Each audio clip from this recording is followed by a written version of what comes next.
নমস্কার। না, একজন আমাকে জিজ্ঞেস করেছে যে ডায়ালিসিস কী জিনিস। ডায়ালিসিস হচ্ছে যখন মানুষের কিডনি খারাপ হয়ে যায়, তো কিডনিতে একটা জিনিস থাকে ক্রিয়েটিন বলে। ক্রিয়েটিনটা লেডিসদের 0.6 থেকে 1.2 আর জেন্টসদের 0.6 থেকে 1.4 থাকা দরকার। তো যখন কিডনি খারাপ হয়ে যায়, আর আনুষঙ্গিক তো সিমটম থাকেই অনেক, যেগুলো আমি অনেকবার বলেছি।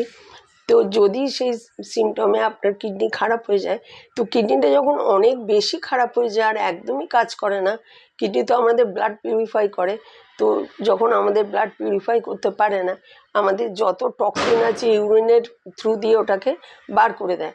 যখন কিডনি কাজ করে না, তখন কী হয়, পুরো টক্সিনটা ভিতরে জমতে থাকে। তো তখন ডায়ালিসিস স্টার্ট হয়। ডায়ালিসিস একটা মেশিন থাকে যেটা কিডনির কাজ করে। আর প্রথমে যখন কিডনি খারাপ ডায়ালিসিস স্টার্ট হয়, তখন এই গলার মধ্যে করা হয়, ওটাকে জাগুলার বলা হয়। গলা দিয়ে প্রথমে পাইপ ঢোকানো হয় দুটো, আর মুখটা থাকে দুটো স্ক্রুয়ের মতন।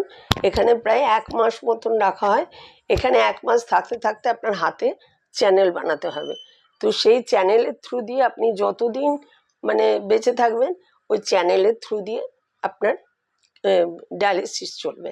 আর ডায়ালিসিস কী করছে না, ওই মেশিনটা আমাদের কিডনির বা শরীরের যে টক্সিনটা ওটা পিউরিফাই করছে। 4 ঘন্টা হয়, 4 ঘন্টা শুয়ে থাকতে হয়। আর সপ্তাহে 3 দিন, বা কারো যদি ক্রিয়েটিনিন কম থাকে, অন্যান্য অসুবিধে না থাকে, তো সপ্তাহে 2 দিনও নেয় অনেকে। তো ধীরে ধীরে যে কিডনি ডায়ালিসিস করতে করতে যে ভালো হয়ে যাবে তা কিন্তু নয়, অনেক খুব কমই সেটা দেখা যায়। সেই জন্য ডায়ালিসিসটা রেগুলার করাতে হবে। আপনি যদি ডায়ালিসিস না করান, তাহলে আপনার শরীর এত খারাপ হয়ে যাবে যে আপনি একটু বুঝতেই পারবেন না, কেননা পুরো টক্সিন জমে যাচ্ছে শরীরে।